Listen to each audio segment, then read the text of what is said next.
Bienvenida y bienvenido a esta nueva exploración.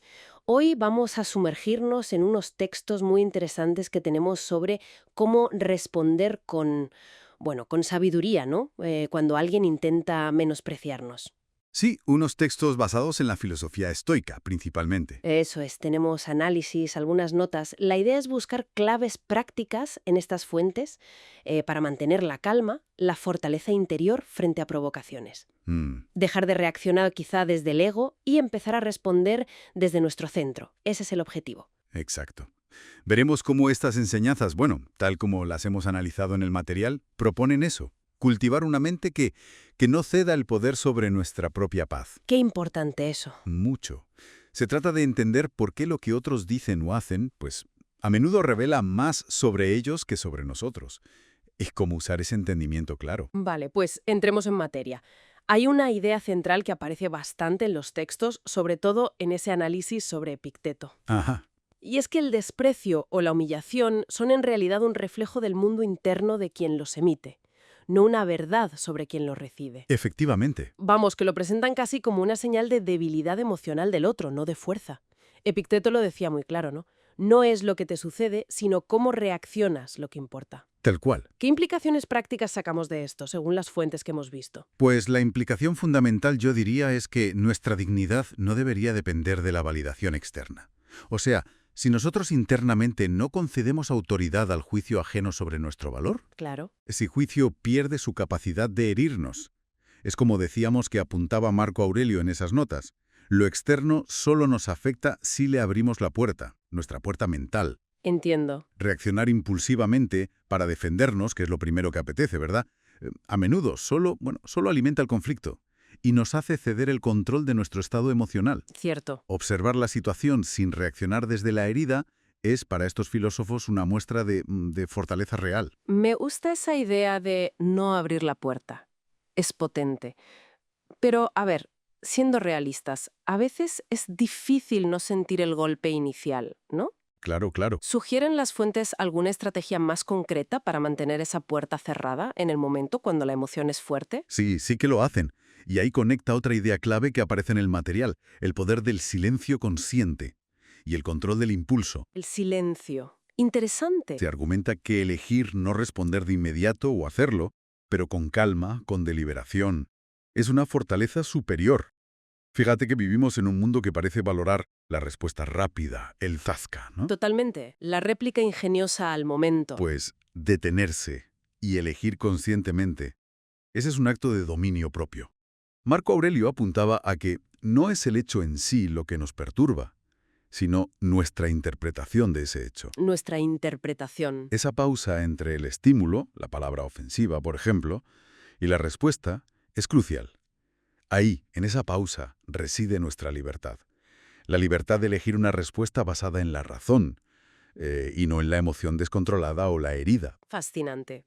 Es casi contraintuitivo hoy en día, con la cultura de la réplica instantánea en redes y demás.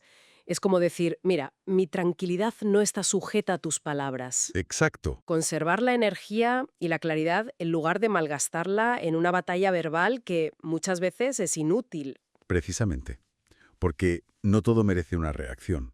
Y elegir cuándo y cómo responder es un ejercicio de sabiduría y autocontrol. Es un entrenamiento constante, ¿eh?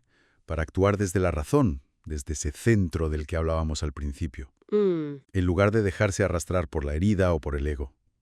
Elegir el silencio o una respuesta medida no es pasividad, es una elección activa y poderosa. Y esto nos lleva al tercer punto clave que veíamos, ¿verdad? Que aparecía en esas notas sobre Séneca. Sí, Porque no se trata solo de no reaccionar, sino también de cómo actuar, incluso cuando hay que poner límites. La frase era impactante. La mejor venganza es ser diferente a quien causó la herida. exacto. ¿Cómo se equilibra esa firmeza, que a veces es necesaria para poner límites, con la calma estoica, que no se trata de ser un felpudo? No. Para nada, para nada. Las fuentes exploran precisamente eso. Cómo firmeza y calma pueden, y de hecho deben, coexistir.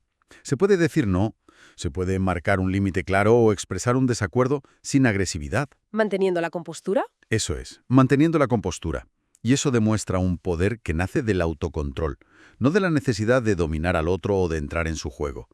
No se trata de reprimir las emociones, ojo, sino de reconocerlas, entenderlas y elegir no actuar gobernados por ellas. Entiendo. Puede ser claro, firme, asertivo, pero manteniendo tu integridad y sin caer en dinámicas destructivas, sin rebajarte al nivel de la ofensa recibida. Es, de nuevo, elegir conscientemente la respuesta. Entonces, si unimos estas piezas que hemos ido extrayendo de los textos y las notas que teníamos, ¿cuál sería la idea fundamental, el hilo conductor de todo esto? Pues, en esencia, yo diría que todas estas ideas estoicas convergen en una invitación. Construir un núcleo interno sólido, una especie de ciudadela interior, ¿sabes? Una ciudadela interior. Me gusta la imagen. Cuya estabilidad no dependa de las opiniones o las acciones externas. La clave reside en el autoconocimiento, en el control consciente de nuestras interpretaciones y reacciones, y en la elección deliberada de actuar siempre desde la integridad y la calma, incluso frente a la provocación. O sea, un camino hacia la libertad emocional. Exacto.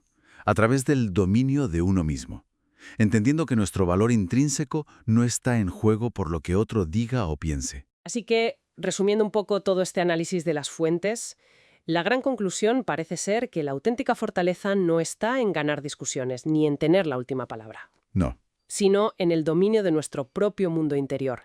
La serenidad consciente, elegida activamente, actúa como el mejor escudo, actuar desde nuestro centro, no desde la herida. Justo eso. Y quizá, como reflexión final que surge de todo este material que hemos revisado, si esta capacidad de elegir la respuesta, de mantener el centro, de aplicar la razón, si es tan poderosa frente al menosprecio verbal, Sí. ¿de qué otras formas podríamos aplicar este mismo principio, el de autocontrol, pausa consciente y elección deliberada, ante los otros muchos desafíos o fuentes de estrés que inevitablemente encontramos en la vida cotidiana? Buena pregunta para seguir pensando.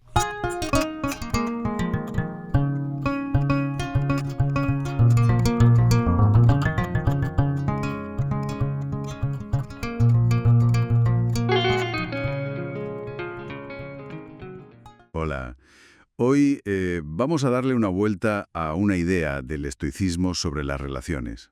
Una que, puede chocar un poco al principio.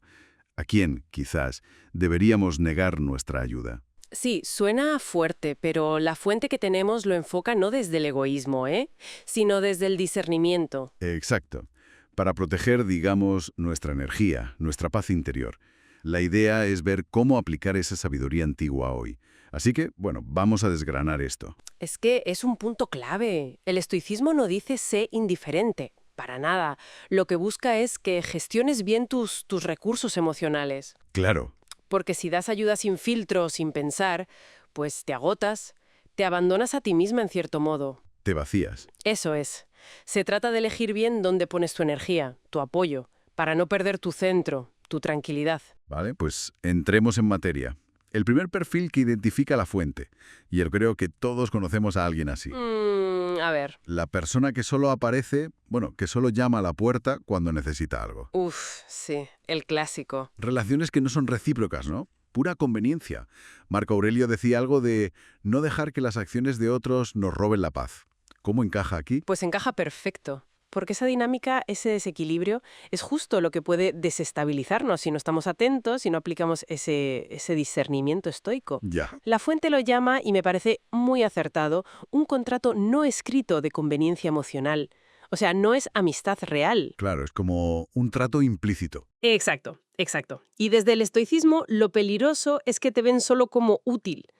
Te reducen a una herramienta para los fines de otro. Y eso choca con la idea estoica de valorar tu propia virtud, tu razón, por encima de si le sirves a alguien o no. Entiendo. La reciprocidad, en este sentido, no es solo un toma y daca justo, sino que refleja respeto mutuo, algo que los estoicos, valorarían positivamente siempre que no comprometa lo esencial, la virtud. Vale, captado. Y ligado a esto, la fuente menciona otro patrón.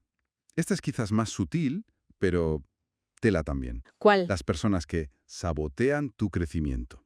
Esas que, cuando avanzas, cuando intentas mejorar, en lugar de alegrarse, te sueltan críticas veladas. Sí. O minimizan tus logros, o te meten miedo con un falso realismo. Eso. ¿Estás seguro de eso?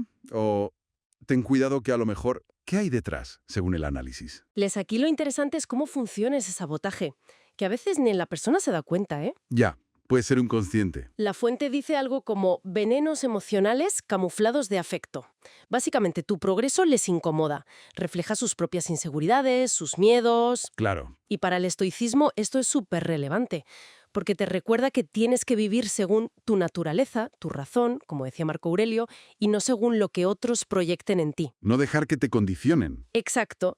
Si dejas que esas críticas sutiles te calen, estás dando poder a lo externo sobre tu juicio interno, y eso es antiestoico total. Hay que identificar esas influencias y, bueno, poner distancia para proteger tu camino. Tiene sentido. Luego está una figura que puede ser muy confusa emocionalmente. La persona que siempre va de víctima. Ay, sí, el victimismo crónico. Todo es un drama. La culpa siempre es de otros y encima a menudo te hacen sentir culpable a ti si no corres a salvarles todo el rato. Totalmente. Marco Aurelio también avisaba de no dejarse arrastrar por el caos de otros, ¿no? Exacto. Y esta dinámica es tóxica, porque usa el sufrimiento para manipular. Epicteto decía que depender emocionalmente de cosas que no controlas, como el drama constante de otro, es esclavitud pura y dura. Claro, te atrapa. La fuente lo deja claro. Estas personas muchas veces no buscan soluciones. Eso implicaría asumir responsabilidad y de eso huyen. Buscan público. O cómplices para su historia de victimismo. Aquí el discernimiento estoico es crucial. Una cosa es apoyar con compasión en un momento dado, y otra muy distinta es dejarte tragar por un bucle de negatividad que no quiere resolverse. Te desgasta y no ayuda a nadie al final. Exacto. Te saca de tu propio equilibrio. Y finalmente, la fuente habla de los que cruzan tus límites una y otra vez. Los que ignoran los no. Eso es. Ignoran los no, invaden tu espacio, tu tiempo, tu energía, y si intentas frenarles, cuidado. Te acusan de egoísta, de insensible. La culpa otra vez. ¿Sí? Esto va directo al corazón del autorrespeto y la autonomía estoica.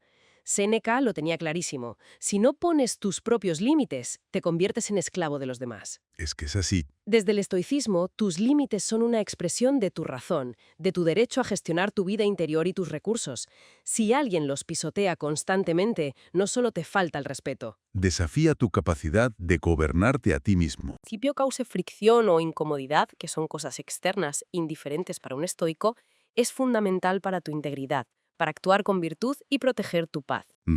Entonces, si intentamos sacar la esencia de todo esto usando esa lente estoica que hemos comentado, ¿cuál sería el mensaje principal? Porque no es cerrarse en banda, ¿verdad? No, en absoluto.